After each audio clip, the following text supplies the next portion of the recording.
നമസ്കാരം.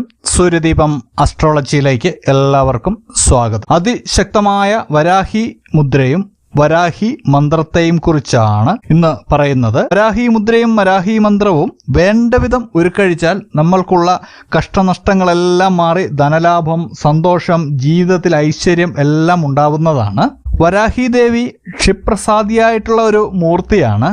എല്ലാ പ്രതീക്ഷകളും അസ്തമിച്ച് മുന്നോട്ട് പോകാൻ നമ്മൾക്ക് കെൽപ്പില്ലാതെ നിൽക്കുമ്പോൾ വരാഹി ദേവിയെ അപേക്ഷിച്ച് പ്രാർത്ഥിച്ചാൽ ക്ഷിപ്രസാദിയായിട്ടുള്ള വരാഹി ദേവിയുടെ അനുഗ്രഹം നമ്മളിൽ വേണ്ടുവോളം ചൊരിയുന്നതാണ്. വരാഹി ദേവിയെ ഉപവസിച്ചാലുള്ള ഫലം എത്രയും പെട്ടെന്ന് ലഭിക്കുന്നതാണ് എന്നുള്ളതാണ്. വരാഹി മന്ത്രം ഉരുവിട്ട് ഇനിയും പറയുന്ന കാര്യങ്ങൾ കൃത്യമായി ചെയ്തു പോയാൽ ജീവിതത്തിൽ വിജയം ഉണ്ടാവും എന്നുള്ളത് നിസ്സംശയം പറയാവുന്ന ഒരു കാര്യമാണ്. ഒരു സംശയം കൂടുതൽ ആളുകളും നമ്മളോട് ഉന്നയിച്ചിട്ടുള്ളത് വരാഹി ദേവി വീട്ടിൽ വെച്ച് പൂജിച്ച് പ്രാർത്ഥിക്കുവാൻ കഴിയുമോ എന്നുള്ളതാണ്. അങ്ങനെ ഒരു സംശയത്തിന്റെ ആവശ്യമില്ല.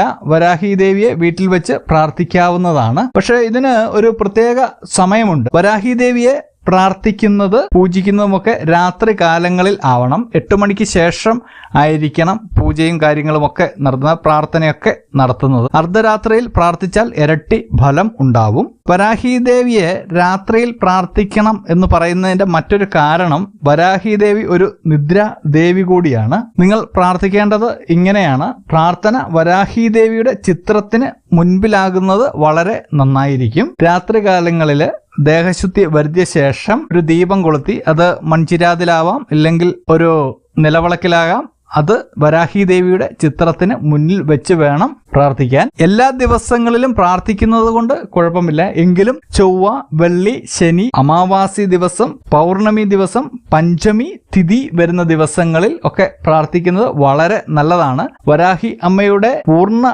പ്രസാദവും ശക്തിയും എല്ലാം നിങ്ങൾക്ക് ഈ ദിവസങ്ങളിൽ പ്രാർത്ഥിച്ചാൽ ലഭ്യമാവുന്നതാണ്. നിങ്ങളുടെ പ്രശ്നം മാത്രം മനസ്സിൽ കരുതിയ ശേഷം വരാഹി മുദ്രയിൽ കൈകൾ വെച്ച്, വരാഹി മുദ്ര എന്താണെന്ന് അറിയത്തില്ലാത്തവർക്ക് ഈ വീഡിയോയിൽ കാണുന്ന ചിത്രത്തിൽ നോക്കി അത് മനസ്സിലാക്കാവുന്നതാണ്. ആ മുദ്ര നെഞ്ചോട് ചേർത്ത് വെച്ച് വേണം പ്രാർത്ഥിക്കുവാൻ. ഈ വരാഹി മുദ്രയുടെ വേഗത എന്നാൽ അസുര വേഗതയാണ്. അതായത് ഒരു കാറ്റിന്റെ വേഗതയിലും കൂടുതൽ ഉണ്ട് എന്നാണ് പറയുന്നത്. ആപത്തില് അല്ലെങ്കിൽ ഒരു പ്രശ്നത്തില് എന്തെങ്കിലും അകപ്പെട്ട് നമ്മൾക്ക് യാതൊരു രക്ഷയുമില്ല, ഒരാൾ എന്നെ സഹായിച്ചിരുന്നെങ്കിൽ എന്ന് തോന്നുന്ന സമയങ്ങളിലൊക്കെ ഈ വരാഹി മുദ്ര നിങ്ങൾക്ക് ഉപകാരപ്പെടുന്നതാണ്. സപ്ത മാതൃക്കളിൽ ഒരാളാണ് ഈ വരാഹി ദേവി എന്ന് പറയുന്നത്. മനുഷ്യ ശരീരവും കാട്ടുപന്നിയുടെ ശിരസുമായാണ് വരാഹി ദേവിയുടെ രൂപം. ഇതുപോലെയുള്ള മൂർത്തികള് ക്ഷിപ്രസാദികളാണ്. അതുകൊണ്ട് തന്നെ നിങ്ങൾ കരുതുന്നതിലും കൂടുതലായിരിക്കും ഫലസിദ്ധി എന്ന് പറയുന്നത്. ഇനി വരാഹി ദേവിയുടെ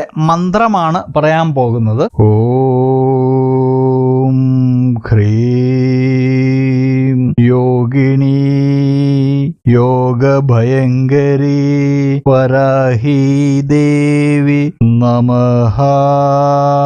ഇത് ആണ് മന്ത്രം. ഈ മന്ത്രം 108 തവണ സ്ഫുടമായും വളരെ ഭക്തിയോടുകൂടിയും ജപിക്കണം എന്നാണ്. എങ്കിലും നിങ്ങൾക്ക് മനസ്സ് എത്ര നേരം ഏകാഗ്രമാക്കി വെക്കാൻ കഴിയുന്നുവോ അത്രയും മാത്രം ജപിക്കുക.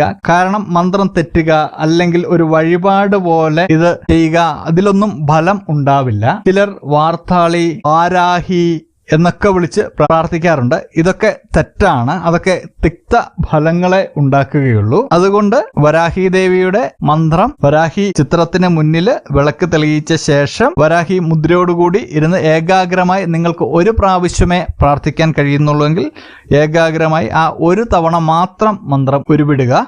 ഏകാഗ്രമല്ലാത്ത മനസ്സിന്റെ പ്രാർത്ഥന ജലത്തിൽ വരച്ച ഒരു വര പോലെയായി മാറുന്നതാണ്. കൂടാതെ മറ്റ് ഒരു മന്ത്രമുണ്ട്. അത് പകൽ സമയങ്ങളിലൊക്കെ നമുക്ക് നടന്നു പോകുമ്പോഴും ഒക്കെ പറയാവുന്ന ചെറിയൊരു മന്ത്രമാണ്. ഇതിന്റെ ഫലസിദ്ധി എന്ന് പറയുന്ന വളരെ വലുതാണ്. ആ മന്ത്രം ഇതാണ്.